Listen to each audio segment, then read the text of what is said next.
Следните две линковски вклучувања до 9 часот ни се на тема дијабет. Одиме во Битола, колешката Ружица не очекува. 14 ноември, Светски ден за борба со дијабетот.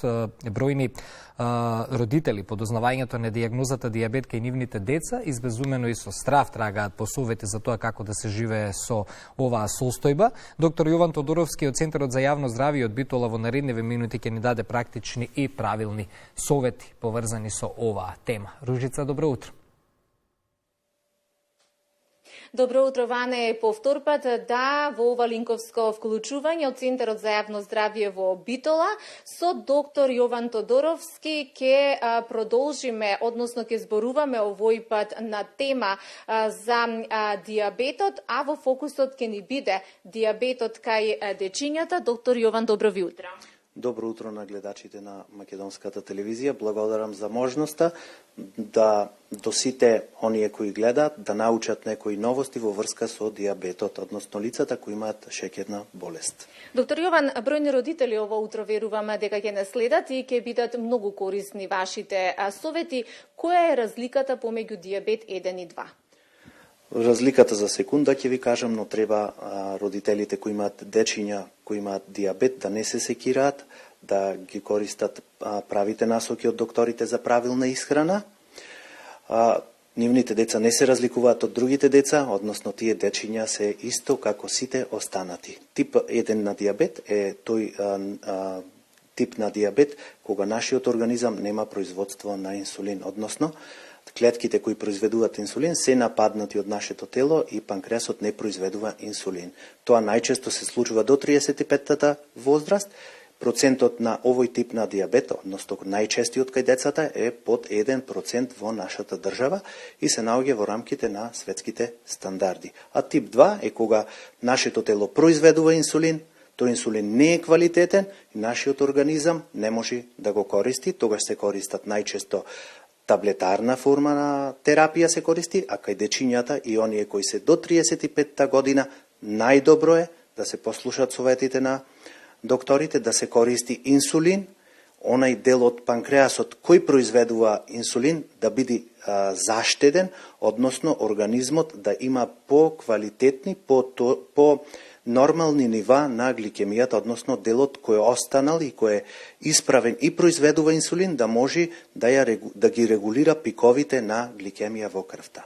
Кои се првите симптоми кога треба да се посомневаме дека нешто се случува со нашиот организам? Значи, има разлика кај двата типови главно на дијабет, тип 1. Најчесто овие лица слабеат поради недобрата исхрана на самите клетки, не може гликозата да навлези или шеќерот, да ме разберат подобро гледачите, да навлези во клетките и поради тоа што нема инсулин, организмот почнува да слабе и тие се едни од главните симптоми кои можат да бидат детектирани, видени, а кај тип 2 имаме надебелување ради тоа што имаме високи нивоа на инсулин во крвта, тој отвора апетит и почнува организмот да се здебелува, односно да качува на телесна тежина и тие стануваат луѓе се подебели, имаат глад кој не можат за жал да го контролираат. Исто така имаме и потење, често пиење на вода, многу пиење на вода, дури стануваат овие пациенти ноќе не можат да испијат, не можат да се наситат буквално со вода. Тие се едни од главните и ударни моменти на кои треба да се обрне внимание. Знаеме дека со здравата храна и со спортот може да се контролира шеќерната болест. Ваши совети во оваа насока? Да, значи би сакал да истакнам дека кај лицата до 35-та година ради оваа компјутеризација, ради постојаното седење, користење на компјутери, технологија, сме врзани сите за седењето и тоа е ризик за појава на дијабет. Односно, влегуваме во една состојба која се вика метаболен синдром, вклучува неколку фактори, да не ја замарам публиката моментално.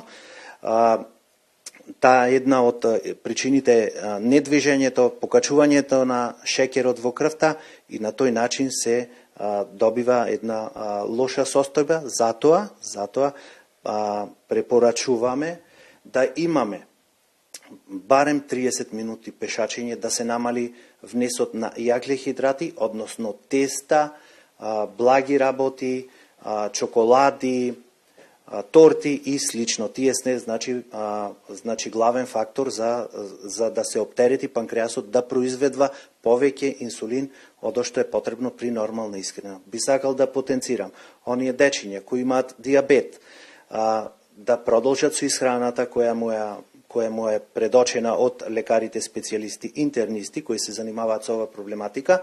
Нивниот начин на исхрана, тоа се лебни единици, така на тој начин се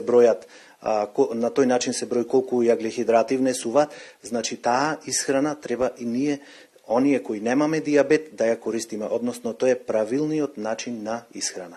Значи да прецизираме, доктор Јован, забранета храна нема, меѓутоа има количински ограничена и контролирана. Во интерес на времето и за доброто на родителите кои што не ја слушаат, очекуваат информација, велат дека примерењето на единиците кои што покажуваат сензорот за рака и потоа мерењето на единиците по боцкањето често пати знае да биде различна. Тоа е проблем и може да биде проблем. Што е порелевантното? Порелевантното е мерењето на гликемија на шеќер од прст, ради тоа што ние добиваме конкретна информација колку е нивото на гликемија во крвта. Мерењето од сензорите, тој мери колку помеѓу клетките се наоѓа, колку шеќер имаме помеѓу клетките и затоа може да се случи да има разлика во самото мерење. Тоа не значи дека може сензорот да не е исправен или да мери грешно. И еве за крај, родителите велат исто така дека секојдневното боцкање на дечињата за жал им представува проблем, еден вид траума. Пред нешто повеќе од година дена во Кина се спроведе експеримент за излекување на шеќерната болест преку трансплантација на матични клетки. Кога ова би можело да биде остварливо, оваа метода и во Македонија? Јас мислам дека оваа метода е надеж за оние кои имаат диабет.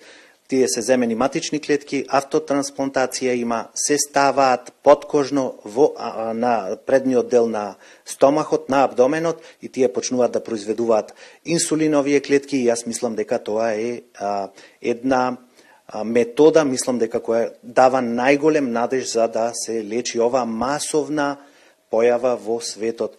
И препорачувам сите да се држиме до здрава исхрана, онаа кој користат лицата со диабет е правилен начин на исхрана, балансирана исхрана, повеќе да се движиме. Исто сакам да апелирам до родителите да пешачат, да не се плашат нивните деца, да спортуваат, пред надпревар можат да јадат благо, да јадат јаглехидрати, можат да бидат и има лица кои се спортисти со диабет и тоа можам да кажам дека не представува некаква проблем. Точно така. Значи, за крај, доктор Јован, еве ќе заклучиме дека може нормално да се живее, овие дечиња да не се стигматизираат и за крај, што е најбитно, живот со строго контролиран стрес.